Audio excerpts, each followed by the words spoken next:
चारधाम यात्रा की शुरुआत तो जोर शोर से हो गई है, मगर यात्रा पर बदइंतजामी से तीर्थयात्री परेशान हैं। यात्री शुरू होने के 6 दिन के भीतर ही 20 यात्रियों की मौत यात्रा के दौरान ही हो चुकी है, जिसके बाद व्यवस्थाओं पर सवाल उठ रहे हैं। इन हालात में पर्यटन मंत्री सतपाल महाराज विदेश यात्रा पर दुबई भी चले गए हैं।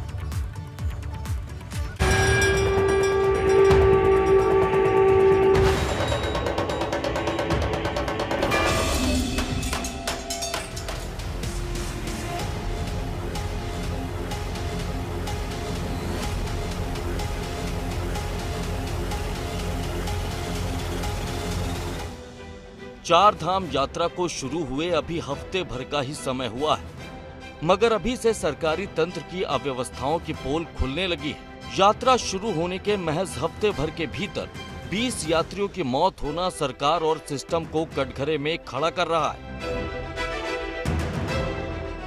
उत्तराखंड में जिस तरह से अव्यवस्था फैली है, अब सरकार के पास ये भी एक बहाना नहीं है कि हमें तैयारी करने का समय नहीं मिला। चूँकि चारधाम यात्रा हर वर्ष होती है, हर बार आती है और हर बार 2-4 तारीखें आगे पीछे छोड़ करके समय लगभग वही होता है। और आलम यह है कि पिछले 1 सप्ताह में चारधाम यात्रा में 20 यात्रियों की अलग अलग कारणों से मृत्यु हो गई है और अव्यवस्थाओं का इतना बोलबाला है कि सिस्टम पूरी काहिली का शिकार हो रहा है और मॉनिटरिंग करने वाला कोई नहीं रह गया है। 3 मई से चारधाम यात्रा की शुरुआत हुई थी। यात्रा शुरू होने के 6 दिन के भीतर ही यात्रा पर आने वाले 20 यात्रियों की मौत हो गई।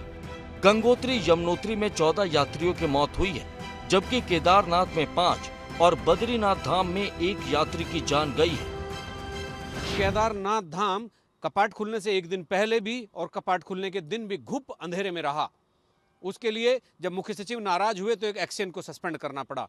पुलिस वालों के तमाम वीडियो वायरल हो रहे हैं, एंट्री के नाम पर पैसा मांगते हुए यात्रियों को परेशान किया जा रहा है। दाम से महंगी चीजें बेची जा रही है। कौन इन पर कंट्रोल करेगा और उत्तराखंड राज्य का बाहर क्या संदेश जाएगा, ये एक बहुत महत्वपूर्ण और बहुत गंभीर मामला सामने आ गया है। चारधाम यात्रा का संचालन हो रहा है, मगर यात्रा की व्यवस्थाएं देखने के बजाय सरकार के मंत्री सतपाल महाराज विदेश यात्रा पर चले गए हैं। सतपाल महाराज के पास पर्यटन और पीडब्ल्यूडी जैसे अहम विभाग हैं। ये दोनों ही विभाग ऐसे हैं जो चारधाम यात्रा के संचालन से सीधे तौर पर जुड़े हुए हैं। बावजूद इसके मंत्री महोदय विदेश यात्रा पर निकल गए। 2 साल बाद यात्रा का संचालन हुआ है।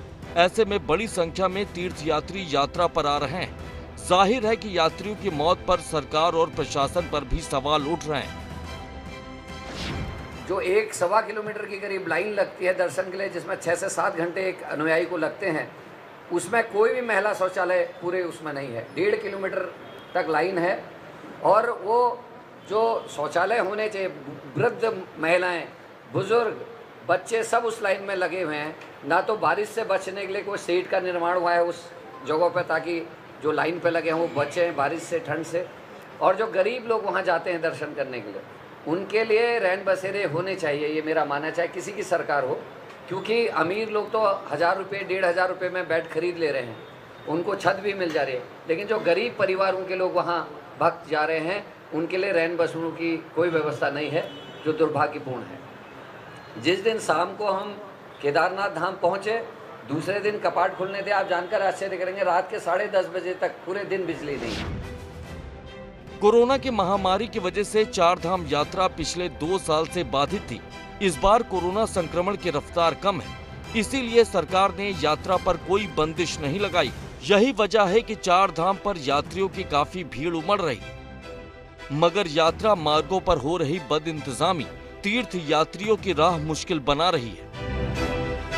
3 साल बाद यात्रा अपने फॉर्म में थी और भयानक भीड़ श्रद्धालुओं की चारों धाम में जमा हो गई और नतीजा 20 यात्रियों की मृत्यु, अव्यवस्थाओं का बोलबाला और तमाम ऐसी चीजें जो राज्य की रेपुटेशन को खराब कर रही हैं। किस बात का 100 रुपये मांग रहे हैं सर आपके?